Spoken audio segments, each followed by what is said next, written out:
Assalamualaikum. Para pakar udah membuktikan ya, extended fasting itu bisa ngegas autofagi dan terus ngarah ke super healing. Tapi sebenarnya itu tuh dengan catatan ya, hal-hal lainnya sudah benar, normal, dan atau kondusif. Ini tuh ibarat seorang siswa gitu, mau jadi teladan terbaik di sekolahan. Ya, nilai akademik sih penting. Tapi kalau terus disiplin kesehariannya ngawur, kelakuannya tercela, susah kan ya untuk bisa jadi siswa teladan. Orang lain sekolah pakai seragam lengkap rapi, ini si Neneng pakai piyama. Ya rudet lah ya. Untuk optimal manfaat fasting, kayak gitu juga.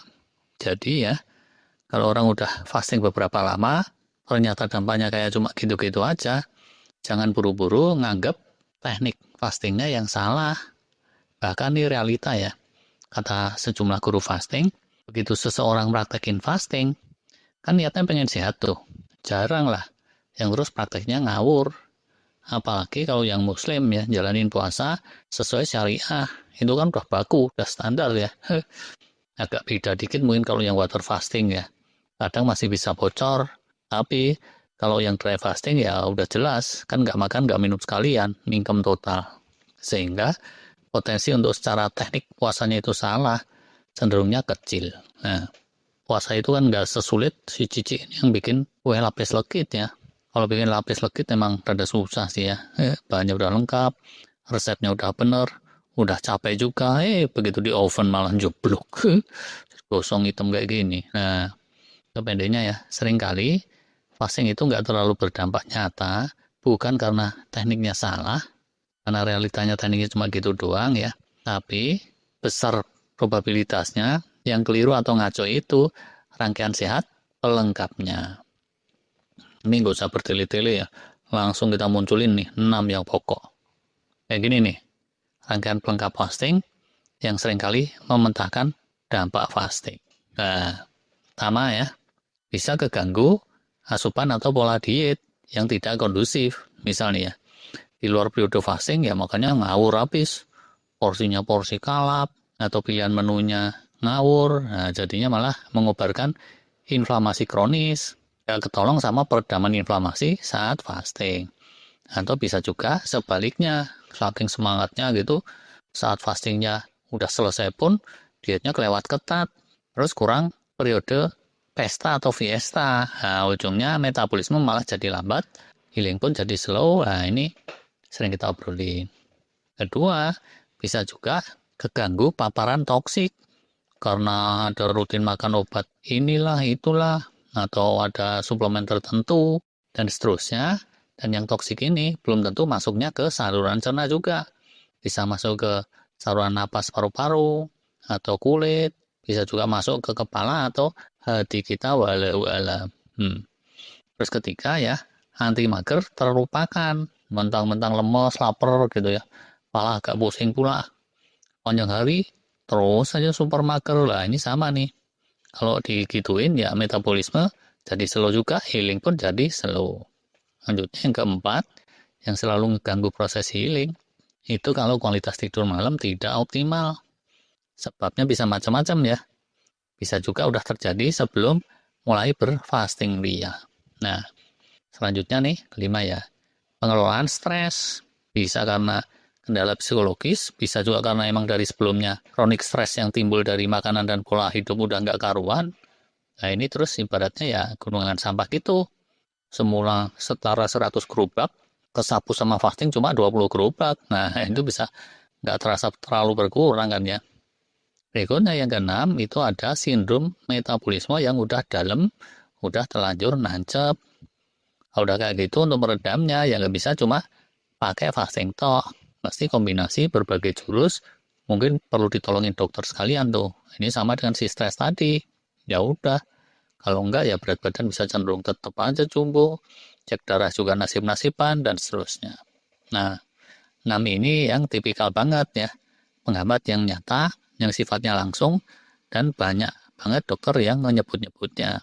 Tapi di luar itu ada tambahannya nih, yang kayaknya rada jauh, rada jarang disebut, tapi realitanya bisa beneran jadi biang buyarnya dampak fasting sekalian. Yuk, kita tinjau satu-satu. Tambahan pertama, itu spirit yang lemah. untuk segala sesuatu ya. Ini tuh kunci. Kalau semangatnya lemah, atau nggak yakin gitu ya, keyakinannya lemah, dia akan mensugesti kemana-mana. Yang jelas banget pikiran ini terus nyambung ke gut microbiome ya di perut kita. Nah, padahal gut microbiome ini nyambung kemana-mana ke segenap sel-sel tubuh. Tambahan lain ya, bisa juga kendala sosial atau suatu sabotase gitu dari sekeliling ya. Bagaimanapun manusia itu makhluk sosial kan ya. Ini bukan artinya fasting itu nggak bisa sendirian, mesti ada temennya, nggak kayak gitu juga. Tapi sabotase-sabotase dari manfaat fasting itu bisa muncul dari pergaulan sosial di sekeliling. Terus bisa juga kalau nggak bergaul ya, kesendiriannya itu malah memunculkan keterkucilan yang kronis. Nah ini juga jelek tuh untuk segenap aspek kesehatan jangka panjang. Berikutnya yang ketiga, untuk normalnya hidup dan healing manusia ya, wajib banget yaitu mesti nyeklik dengan semesta. Macam-macam nih urusannya dengan perputaran matahari, pola gelap terang siang malam, pola gravitasi, atmosfer, suhu tekanan, macam-macam lah ya. Kalau pola kesehariannya nyimpangnya terlalu jauh dari alaminya manusia, ya pola healing akan kacau. Kestabilan genetik juga kacau, nggak cuma fastingnya nggak berdampak, bisa muncul gangguan yang ngeri-ngeri. Yang berikutnya, keempat, jarang terjadi, tapi kalau terjadi pasti ngeganggu nih, yaitu adanya defisiensi vitamin mineral tertentu. Proses healing sih pasti keganggu ya, kalau orangnya kena defisiensi vitamin mineral, anabolic resistance gitu ya, atau ketidakmampuan bangun ulang pada orang yang udah umur atau udah usur, itu seringkali juga merupakan buntut dari defisiensi vitamin mineral tertentu. Terus yang kelima itu suka ada gangguan hormonal atau kurangnya booster dari sisi hormonal. Bagaimanapun, untuk healing itu faktor kecukupan hormon-hormon terkait sangat penting. Di situ bisa ada hormon kebahagiaan gitu ya, serotonin, endorfin, oksitosin, dan seterusnya. Hormon pertumbuhan itu juga penentu, terus hormon reproduksi itu juga booster yang penting, dan seterusnya. Soal hormon-hormon, dulu pernah kita ulas khusus.